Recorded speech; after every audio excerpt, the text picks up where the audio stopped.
नमस्कार। मैं Prahlad Kumar Meena, associate professor political science, BSR government arts college Alwar. इस ई क्लास में आप सभी का स्वागत है। इस वीडियो में हम मैकियावेली के विचारों का मूल्यांकन करेंगे। इसमें आलोचना और उनका स्थान क्या है राजनीतिक चिंतन में, इस संदर्भ में चर्चा करेंगे। इससे पहले के वीडियो में हमने मैकियावेली आधुनिक युग के पिता के संदर्भ में चर्चा की थी।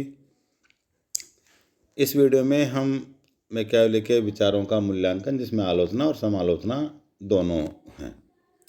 मैकियावेली को अपने युग का शिशु, आधुनिक युग के जनक की संज्ञा दी गई है, किंतु राजनीतिक चिंतन के विकास के इतिहास में उनका इतना महत्वपूर्ण स्थान होते हुए भी उसकी विचारधारा में अव्यवस्था, अस्पष्टता, जटिलता के दोष भरे पड़े हैं।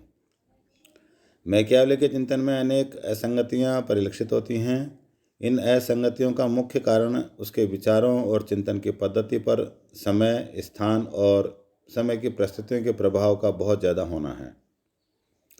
वस्तुतः उसने इटली के तत्कालीन राजनीतिक परिदृश्य को ही सार्वभौमिक और शाश्वत यथार्थ मान लिया और उसी के आधार पर अपने विचारों का निरूपण कर दिया। इस कारण उसके विचारों में एकाकीपन और अतिरंजित दृष्टिकोण विद्यमान है। मैकियावेली के विचारों में निम्नलिखित दोष बताए गए हैं, जिनके आधार पर उनकी आलोचना की गई है। पहला है ऐतिहासिक अध्ययन पद्धति का त्रुटिपूर्ण उपयोग। मैकियावेली की अध्ययन पद्धति त्रुटिपूर्ण है। वह संपूर्ण इतिहास का अध्ययन कर उससे सही निष्कर्ष निकालने अथवा सिद्धांतों को मुखरित करने का प्रयत्न नहीं करता। वह तो अपनी पूर्ण धारणाओं और पर्यवेक्षण के आधार पर सिद्धांत पहले ही निश्चित कर लेता है और तब उनकी पुष्टि के लिए इतिहास से उदाहरण देता है। अतः उसके द्वारा ऐतिहासिक पद्धति को जिस रूप में अपनाया गया वह गलत है। उसका पर्यवेक्षण और इतिहास का अध्ययन भी सीमित है। उसने इटली की तत्कालीन दशा का ही अध्ययन किया है।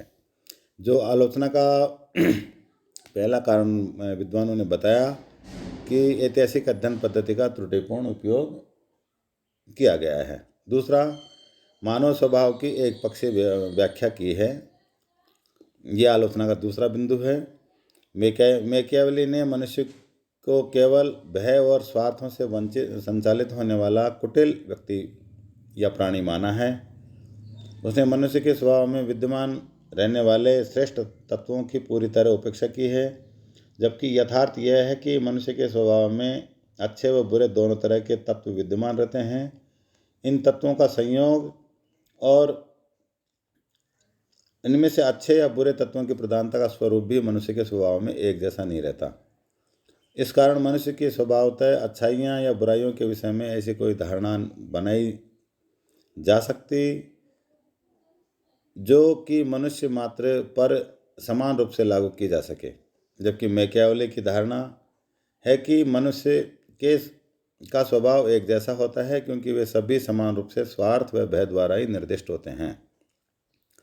इस प्रकार मानव स्वभाव के प्रति मैकियावेली का दृष्टिकोण एकांगी, असंगत और दोषपूर्ण है।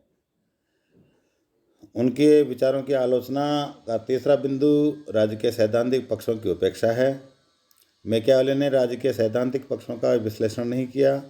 राज्य के प्रयोजन, संप्रभुता, राज्य व व्यक्ति के संबंध, राज्य के प्रति नागरिकता की आज्ञाकारिता के आधार, शासन के विभिन्न अंगों के मध्य संबंध आदि प्रश्नों पर वह प्राय मौन रहा है। उसका सारा चिंतन राज्य की शक्ति के विस्तार, राज्य के समक्ष उपस्थित होने वाली व्यवहारिक चुनौतियों के समाधान तथा राज्य को बनाए रखने की प्रभावी राजनीति पर ही केंद्रित है। इसी कारण गेटिल जैसे विद्वान ने टिप्पणी की है कि मैकियावेली का सिद्धांत राज्य के संरक्षण का सिद्धांत है, न कि राज्य का प्रतिपादन करने वाला सिद्धांत। इसी रूप में आगे जो अगला बिंदु है उसका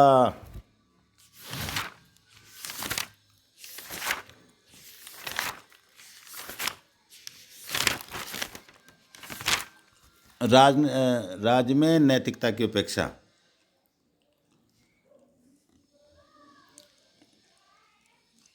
मैकियावेली ने राजनीति में नैतिक मूल्यों की उपेक्षा की है। शासक को शक्ति अर्जित करने के मुख्य उद्देश्य से बंधे नहीं रहने की सलाह दी है। उसने वास्तव में शक्ति को ही साध्य का स्तर प्रदान कर दिया। शक्ति को स्वयं साध्य मान लेने का परिणाम यह है कि मैकियावेली की दृष्टि में राजनीति का स्वयं कोई उच्चतर प्रयोजन है ही नहीं। विडंबना यह भी है कि वह धर्म और राजनीति को पूरी तरह उपेक्षा भी नहीं करता।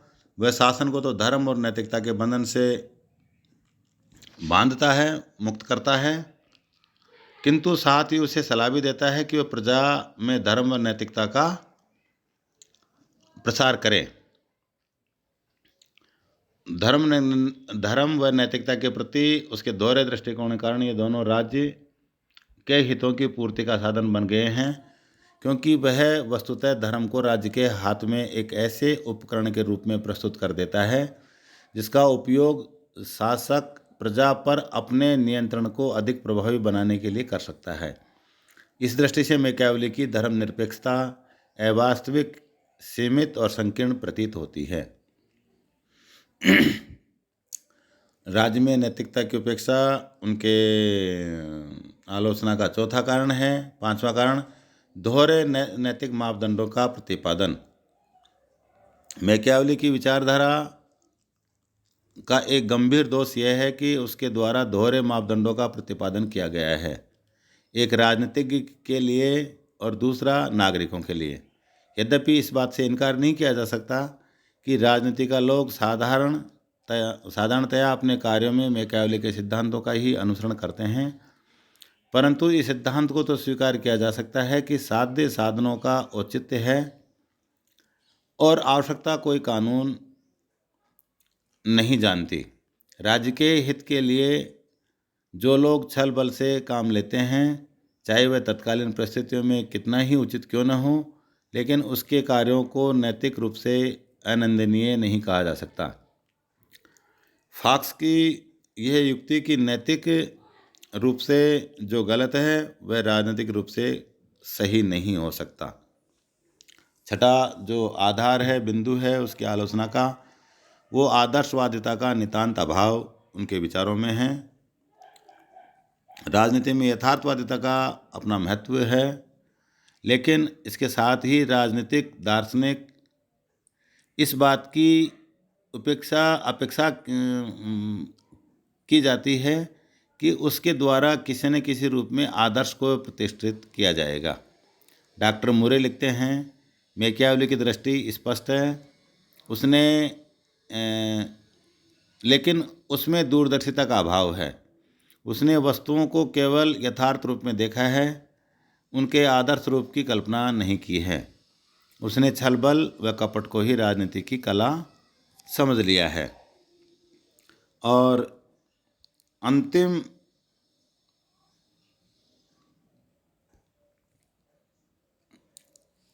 जो आलोचना का आधार है, राजनीति शास्त्र के मूल प्रश्नों की उपेक्षा मैकियावेली के विचारों में देखी गई है। उसके इस आधार पर भी उसकी आलोचना की गई है। मैकियावेली का एक दोष राजनीति शास्त्र के मूलभूत प्रश्नों की उपेक्षा करना है। उसने अपने सर्वाधिक प्रसिद्ध दोनों ग्रंथों प्रिंस व डिस्कोर्सेज में राज्य के स्वरूप, उद्देश्य व शासन के विभिन्न अंगों के पारस्परिक संबंधों पर कोई प्रकाश नहीं डाला है। राजा राज्य को किस प्रकार हस्तगत करे, अपने सत्ता को सुदृढ़ करने के लिए किन उपायों का आश्रय ले और अपने राज्य की वृद्धि व संरक्षण कैसे करे। शासन व व्यवहारिक राजनीति से संबंधित इन बातों पर तो विस्तार से उल्लेख किया है, किंतु राज्य से संबंधित मूल प्रश्नों पर वह मौन है। गैटी लिखते हैं कि मैकियावेली का राज्य संबंधी सिद्धांत राज्य का सिद्धांत होने की अपेक्षा मात्र राज्य की सुरक्षा का सिद्धांत है। इन आधारों पर मैकियावेली के राजनीतिक चिंतन की आलोचना आलोचकों द्वारा की गई है। हालांकि वो अपने युग का प्रतिनिधि या शिशु, आधुनिक युग का पिता और यथार्थवादी दृष्टिकोण को अपनाने वाला राजनीति शास्त्री है, विद्वान है, पर कुछ कमियां आलोचकों द्वारा उनके विचारों में निकाली गई हैं। और अंत में हम राजनीतिक चिंतन में मैकियावेली का स्थान या मूल्यांकन क्या है, इस पर चर्चा कर रहे हैं। मैकियावेली के विचारों की चाहे कितनी आलोचना की जाए, तथापि उसे राष्ट्रीय सर्वशक्तिमान और धर्मनिरपेक्ष राज्य की कल्पना करने वाला विचारक माना जाता है। मैक्सी के अनुसार वे यथार्थवादी और वैज्ञानिक विचारक हैं। उन्होंने सारी बातें मुँह पर कही हैं जिन्हें दूसरे विचारकों ने लुक छिप कर कहा है। ऐसा कहा जाता है कि हिटलर मैकियावेली की प्रिंस का पाठ करता था और मुसोलिन उसे अपने सिराने रखकर सोता था। मैकियावेली के राजनीतिक चिंतन के इतिहास में स्थान की चर्चा करते हुए मैक्सी ने उसे युग पुरुष की संज्ञा दी है। मैकियावेली की राजनीतिक विचारों में यह देन महान है कि उसने इस बात को अस्वीकार किया कि मानव जीवन का कोई प्राकृतिक लक्ष्य होता है। उसका जीवन दैवी या प्राकृतिक कानून से नियमित होता है। ऐसा करके उसने राज्य के प्रगतिवादी सिद्धांत को संभव बनाया है। मैकियावेली का दूसरा महत्वपूर्ण कार्य राजनीति को धर्म के बंधनों से मुक्त करना है। मैकियावेली ने जिन सिद्धांतों का प्रतिपादन किया, उनका समकालीन राजनीतिज्ञों ने कड़ा विरोध किया। पोप संत पायस पंचम ने ईसाइयों के अध्ययन के लिए निषिद्ध पुस्तकों की सूची में सर्वोच्च स्थान मैकियावेली की रचनाओं को ही दिया, और जर्मनी के शासक फ्रेडरिक महान ने तो मैकियावेली की नीतियों का विरोध करते हुए एक पुस्तक लिख डाली थी। किंतु आश्चर्य की बात यह है कि मैकियावेली जिन नीतियों का उसको विरोध किया, उसी का व्यवहारिक राजनीति में अनुसरण कर उसे सफलता प्रदान की। समकालीन इटली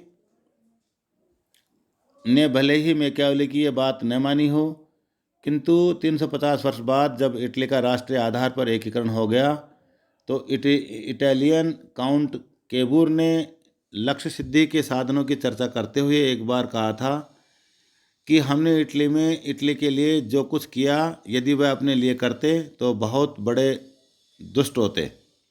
उसी कारण मैकियावेली इटली का प्रथम राष्ट्रवादी और प्रथम देशभक्त कहा जाता है। राजनीति विज्ञान में मैकियावेली को उसके अनैतिक सिद्धांतों के कारण धूर्तता, मक्कारी और छल कपट का प्रतीक माना जाता रहा है, किंतु वास्तव में उसने अपनी पुस्तक में वे ही बातें लिखी हैं जो शासक लोग हमेशा करते रहे हैं। गेटिल ने इसलिए ही उसको पहला यथार्थवादी विचारक कहा है।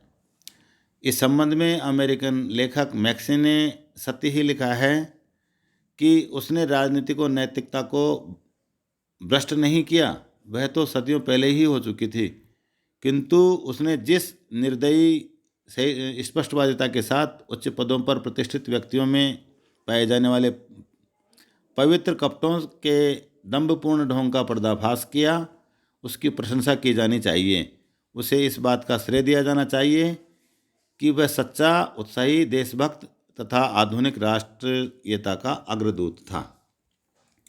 इस प्रकार ये मैकियावेली के विचारों का मूल्यांकन या उसका राजनीतिक चिंतन में जो स्थान है, उसके बारे में अनेक विद्वानों ने उनको महत्वपूर्ण स्थान प्रदान किया है और आधुनिक राष्ट्रीयता का अग्रदूत उनको बताया है।